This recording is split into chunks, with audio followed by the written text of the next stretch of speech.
Okay. Shalom Aleichem, everybody. Good evening over here, at least in Michigan. It's getting pretty dark out. Nights are getting longer. It says that you acquire Torah at night. It's a good time to acquire Torah. But you should go to bed on time. The Torah says to do both. All right, so we're continuing with chapter 2. We're going to end chapter 2. I'll speak mostly outside. I'll give a little bit of a recap and then tell something give two mashalim, two parables to help us explain what we're talking about over here. It actually fits pretty nicely with Elul and the king being in the field. So, chapter 2. The way I like to explain chapter 2, to be honest, is, in chess, you have chess pieces. You have to, in order to play, you have to know what each piece is able to do. I've seen that somewhere. You have to know what each piece is able to do. And once you know what each piece is able to do, then you know how to function. So the same thing here.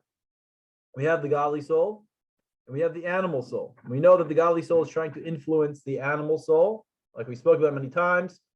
Getting an animal on board, getting an animal to do what you want to do can take you places further and more efficiently than if you try to do it on your own.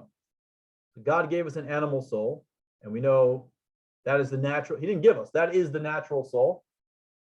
That's the human soul.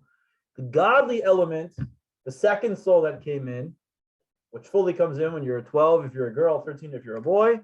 That's why you have a bar and bat mitzvah. Is the second soul. It's the guest. It's trying to influence the animal soul, and it's, as a guest, imagine a guest coming into your house telling you what to do. You might put on a smiley face for a little bit, but you want them out of your house. So, unless this guest is really special, unless you can really appreciate the guest that you have, that's what the godly soul is trying to do. It's trying to influence the animal soul, get it to appreciate who it is. And that is by explaining what it is. The godly soul is just as much part of you, of the body, as is the animal soul. In fact, that's your truest self. Now, I want to explain something over here. That's kind of a recap of what we said. There are three elements, three categories within creation. There is the creator, there is creation, and then there's this third element, which really only a Jew is, that the intermediary, which is the godly soul, which remains a part of God's essence, even once it comes into the body. So you have creator, you have creation, and then you have the intermediary, the one that's bringing creator into creation. Yeah, as I've seen on many of your Instagrams, classic statement within Chassidus. Most people are trying to get to heaven, but Chassidus is trying to show us that Jewish people are trying to bring heaven down to earth. Yeah, we're not trying to leave earth to go to heaven. We're actually trying to bring heaven down here. So you need an intermediary. You need someone that speaks both languages. That is the human in a general sense, and a Jew in a particular sense. So let us understand this intermediary a little bit. So let's go back. We said before that God created the world through speech. Yeah, it says that God spoke and then the world came into being. Speech is something very external. And then it says about man, Adam, it says Hashem blew the soul of Adam into his body. And we know blowing comes from a much deeper place. So that's one way of explaining, not proof, but one way of explaining where the soul comes from. It was blown into man. It comes from a much deeper place. Unlike speech is much more, you can speak for a lot longer than you can breathe deeply. And we said that they come from Alba Machshava. We said that the soul is in your thoughts. Is from God's thoughts. And what's closer to yourself? What is more yourself? Your thoughts or your speech? Obviously your thoughts. A lot of times we say what we don't even mean. We don't even know what we're saying. Sometimes there's no filter, that's true. But it's very hard to grasp what you're thinking with words. And we're usually very impressed by someone who can express what they're thinking very well. Someone who's a great communicator usually goes very far in life. It's usually probably the best, one of the best tools you could possibly have is being an excellent communicator. But your thoughts, your speech is it's incomparable to your thoughts. Your thoughts, and what's something interesting about your thoughts are inside of you. I can't see your thoughts. I can only see your thoughts if you reveal them through speech. So the fact that we see that the soul, Allah b'machshava, it says about the soul, that the souls of the Jewish people rose up into Hashem's thoughts, which means that we're still created within, we're still within this world of thought, so to speak. It's not out, we're not outside of God. That's a third proof, a third area of where the second soul comes from, the godly soul. And before I give you the third and final metaphor, what we're compared to, I want to explain something. And I think it fits very well, and I think we all can relate to this. We have something in Chassidus called Pnimius Haratzein and Chitzonius Haratzein. Pnimius means the internal, Ratzein means desire or will, your will, and Chitzonius, Chitzin, Chutz, means outside, external, your external desire. We all, for most of our day, we operate on our external will, our external desires, our external wants. And then we have, but it's all to service our internal, our panemius. What's the panemius? Well, sometimes we don't know, but the Torah tells us what our panemius is. The panemius is to try to be our truest self, express that godly element within inside of us. That's what we're trying to do. What do we do to try to get to that? So that expresses itself in different ways. You always want to dress a certain way. Why do you always want to dress a certain way? Talk a certain way, act a certain way, and it always changes. Read certain materials, consume certain things. Those are always changing. Why? Because you're always trying to figure out, you're trying to serve it, your internal purpose. Yeah, let's give a much easier example. Why do you have a job? You have a job so that you could pay your bills. Why do you need to pay your bills? You want to live in a house, or you want to have a roof over your head? So you got to pay for that. You want to eat, you got to pay for that. You want to, so you work in order to eat. You work in order to sleep. You work in order to have a certain status. Work, if you could do that all without work, you'd probably be very happy. You want to eat, but why do you want to eat? You want to eat so that you could feel healthy. Why do you want to feel healthy? So you'll be healthy. Why do you want to be healthy? So that you'll live. Why do you want to live? Why do you want to live? So you know why you want to live, because the soul, it's really an expression of the soul. I'll give you the sneak peek. I'll give you the answer. The soul is called Chai Ve'etzim. The soul is a living entity. That is what it is. It has no beginning and it has no end. It says about God, he's the one with no beginning. That is where you come from. You're an extension of that which has no beginning, which means it always existed. It is the definition of life. So why do you want to keep living? You have no other choice. You're just expressing who you are. The question is, and we're going to get back to this. Well, I don't always see that. Perhaps, why does it get confusing? We see that some people don't act that way. We'll get into that in a moment. But the third and final metaphor, this is Banim atem la'Hashem lekeichem. You're children unto God. Yeah, we're all children of God. You've heard that? It's a very borrowed phrase now. What is unique about being a child? If a child, God forbid, is taken captive, the parent, we're assuming it all is a healthy relationship. The parent will do everything it can within its power to get the child back. Now, is that dependent on whether the child is a straight A student, or what accomplishment that child has done in the past, or what accomplishments the child might do in the future? No, because the child is an extension of the parent. The parent sees its own life in the child. The child is an extension of the parent. Just like I want to stay alive and live, my child, I see it as myself. I see it as if my child is in danger, I feel in danger. Why is that? Well, where does the child come from? So Chassidus explains, and I don't know what science has caught up to this yet. I think it has. A child is, where does semen come from? The seed, it comes from the thoughts. It comes from the person's brain. That's where it all starts. What's in the brain? The essence of the person is located in the brain. And the physical manifestation of an extension of the essence is found in the seed, in semen, for this case, for a human. And so therefore that essence is carried, and both the woman and the man both have this, I guess, some sort of, the Torah explains, they both have a, some sort of discharge, so to speak. And so both of the essences, so to speak, come together into this child.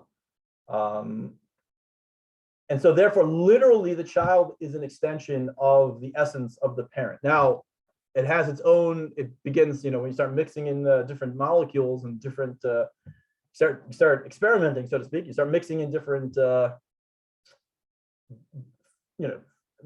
spiritual fluids, it'll create its own entity. But the composition is both parents.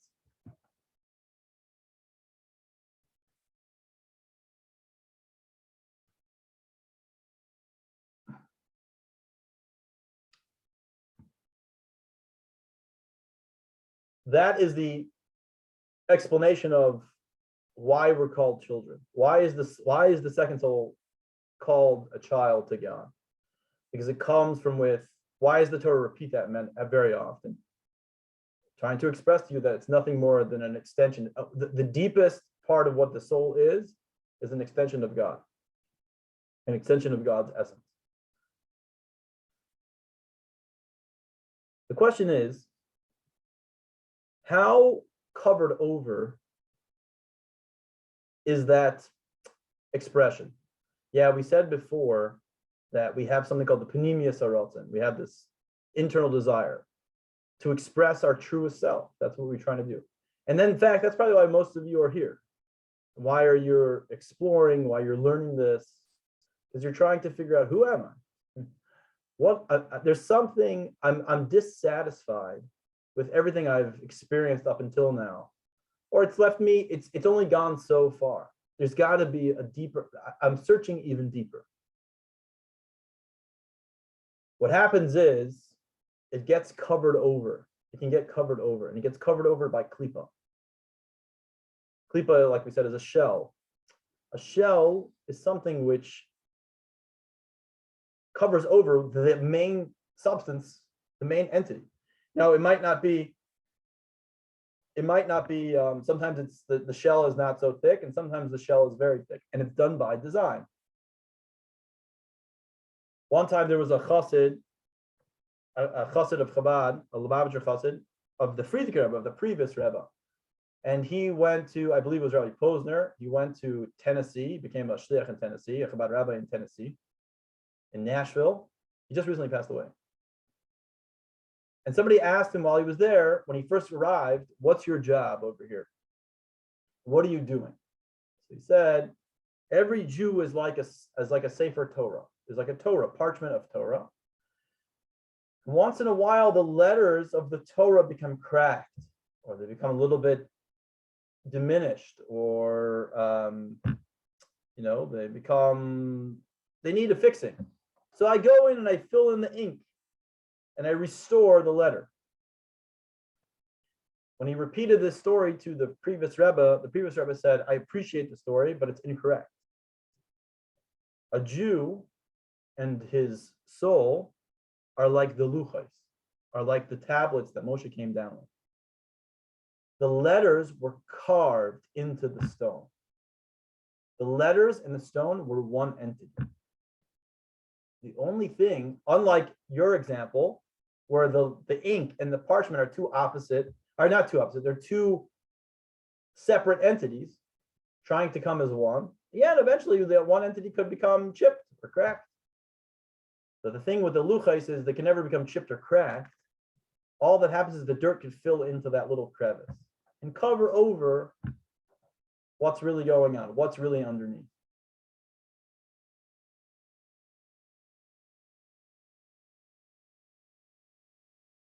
The Tanya explains over here in chapter 2 that this is why a person of great spiritual stature can be born from a family of seemingly Rishayim, very negative people.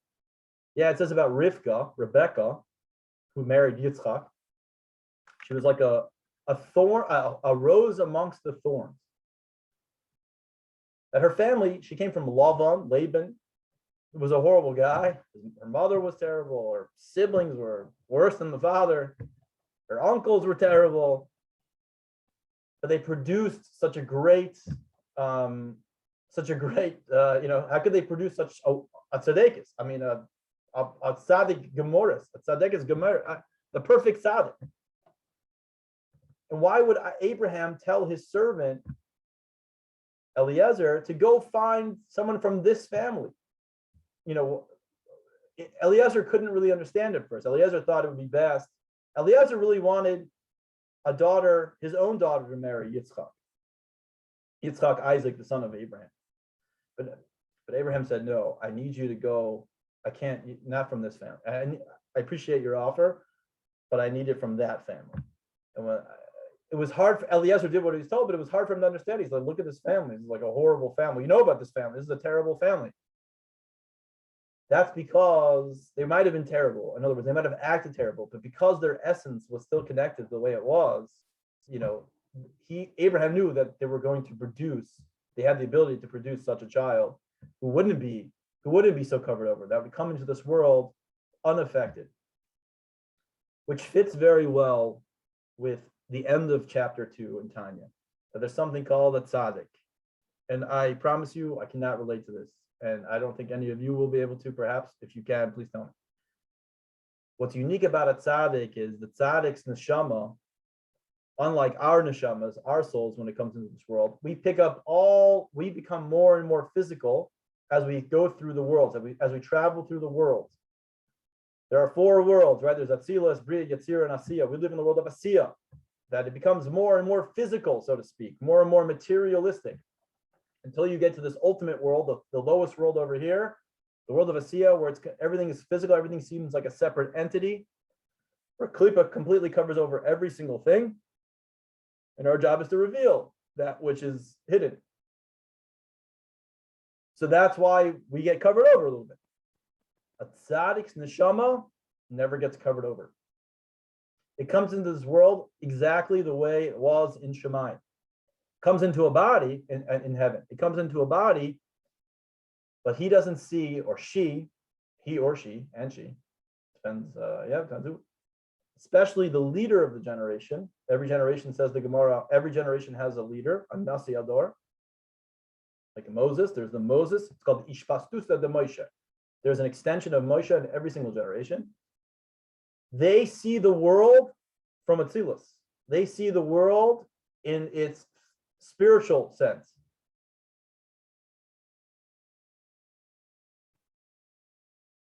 We see it only from its physical manifestation. And that's why we believe that, you can see stories, you can see hundreds and thousands of stories, these wild stories of the Rebbe, let's say, our Rebbe, Lubavitcher Rebbe, like doing these miracle, weird, crazy things. Oh, go do such and such a thing, and that'll fix all your issues. That makes no sense to me. I have no idea that's because he sees it the way it is in Shemayim. By us, however, and again, it's very hard for us to comprehend that, but nevertheless, it's true. And that's why Moses and King David and all these different people they were head and shoulders above everybody else. As I said, there's a story in the Gemara that they wanted to test how they wanted to show how intelligent these sages were. So what do? They brought, I don't know, Rabbi Shua, I forgot who it was. They brought one of the sages to a tree, And they said, how many leaves are on the tree? And with a glance, he said, 223. 3,223. How do you check somebody like that? So they took him away and they took down 3 leaves from the tree. They brought him back. They said, how many leaves are on the tree? And with one glance, he said 320. In other words, they see things in a different way. They don't see it the same way we see it. With one glance, you can tell how many leaves are on the tree. Thousands of leaves. It's possible. But the Gemara was just trying to prove that we're not operating on the same level over here. That there are certain people that do not operate on the same level. They see things differently. Now, somebody who came in from a very covered up place, their neshama is very covered up. Does it ever express itself? So the Tanya says yes. There are times when it expresses itself. When a Jew is put up against a situation where he should serve idols, says the Tanya, or either serve idols or be killed. And we know serving idols is it's one of the gravest things you could possibly do, even though we explained earlier that idol worship is not, nobody really cares about it anymore. And we explained why. And therefore we lost prophecy when they got rid of idol worship. But none of us, when a Jew is faced with a situation to bow down to a cross, let's say, or serve Judaism, even a Jew who has never practiced Judaism in his life is going to say, I can't do it. That's what the Tanya says. I want to share a personal story that happened with me that I think kind of expresses this, and I think it works very well with the king in the field. So in Chabad, during the summer, Chabad sends Bachrim, 19, 20, 21-year-olds, before they're married, all over the world, or basically any place where there is no community, there is no rabbi. So I went to places like little villages in Ukraine and Estonia. I didn't go to anywhere fancy. I had a chance to go to Nepal, but nobody, I don't know. I had to take a helicopter and I was a little nervous, so I didn't want to go. The biggest Seder in the world, Passover Seder in the world, was in Nepal. And I was invited to go. But because I had to take a helicopter to the Seder, when I found out I had to take a helicopter, and I said no, they sent me to Estonia and Finland. I kind of regret it. Anyway, one summer, I was sent to Arizona. And our job was to travel around the entire Arizona, well, certain towns. The head rabbi, the head shliach, Rabbi Levertov, lives in Phoenix, Arizona. And he told my chavrusa, my partner, and myself, I need you guys to go to these such and such towns. We went to weird, random places that had no shul, no synagogue within, I don't know, 100 miles. There would be population, 3,000, whatever, very small places. One time we went to a place, well, one of the times it was Lake Havasu, which is kind of a vacation spot. It was 126 degrees. I remember 126 degrees. So one time on our last day, before we were finished with our adventures, and it was quite an adventure, we just walked around the street. You go from door to door, business to business in a small town or wherever you have to go, and you say, hey, we're 2 rabbinical students. Do you know any Jewish people here? Just as simple as that. Are there any Jewish people here? Do you know any Jewish people? And I have their number. You get me in touch with them. Most people are very receptive, considering they've never really seen a Hasidic Jew walking around their town before. We get invited. We're getting the newspapers, whatever, which is great because you want more exposure. But it's very tiring, and it's like you can imagine. It's like a sales role that it's tough. We're just looking for Jews. So on the last day, we were in this town. The population it was 900. And when we go into this town, we get into the town and we can already tell there's not gonna be any Jews here. There are 9 stores. One of the stores is a real estate agency. Okay, maybe there's a Jew there. There's a lawyer. I think there's a law office and a small doctor's office. Okay, there could be a Jew, but then it was I don't know. There might have been 5 stores. There was a restaurant. It was a mom and pop shop. And then there was a Checkers auto parts store, an auto parts store, and you can go and do an oil change. So naturally, we went and we walked into the real estate agency. Anybody Jewish here? You know any Jews? No. We live here for 30, 50 years. I've never met a Jew. And then we go into the mom and pop restaurant. I don't know what a Jew is. Whatever. So everyone was very nice.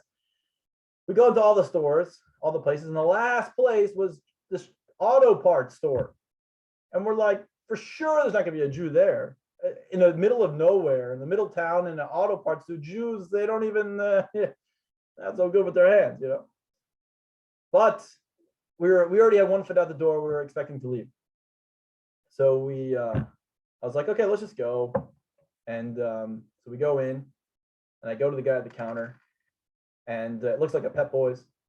And I say to the guy, are there any Jews? Do you know any Jewish people? The two rabbinical students looking for Jewish people. And he's like, I don't think so, but I'll go ask for you. So he goes into the back. He comes back and he says, yeah, there's a guy here who says he's Jewish.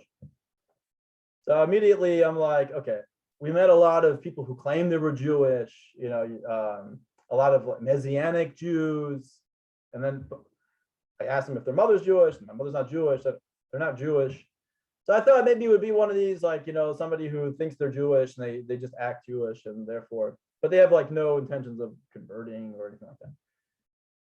So the guy comes out, he's got oil on his fingers, and he doesn't look so, whatever, okay, I don't know, see what happens. He comes out and I say, what's your name? He says, my name's Mike. You're Jewish? He goes, I think so. Now that's usually a good sign.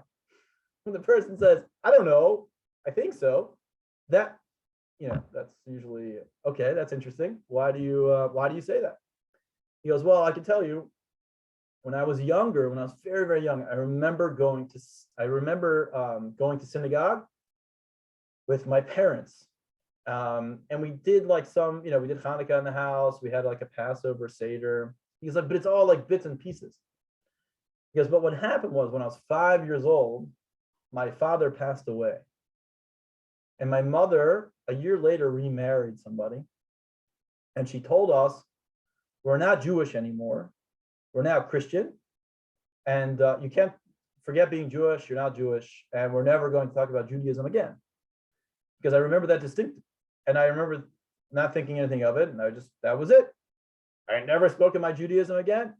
He's like, I'm even married now. And I've never even told anybody. This is the first time since I was 5 years old that I told anybody that I think I'm Jewish.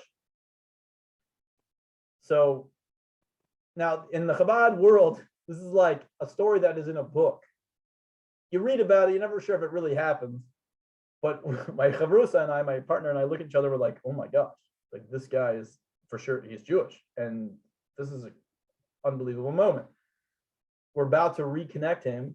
Now, he's not emotional or anything, he's just telling us the story. And we ask him, would you like to put on tefillin? And he said, I don't know what tefillin are, but okay, sure. So he invites us to the back. Now, everybody, all the people that work there, there's 6 or 7 people.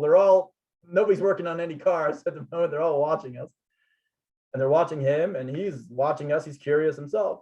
And we put tefillin on him. We start putting on tefillin, and I have a picture. And he starts crying. I mean, bawling, crying.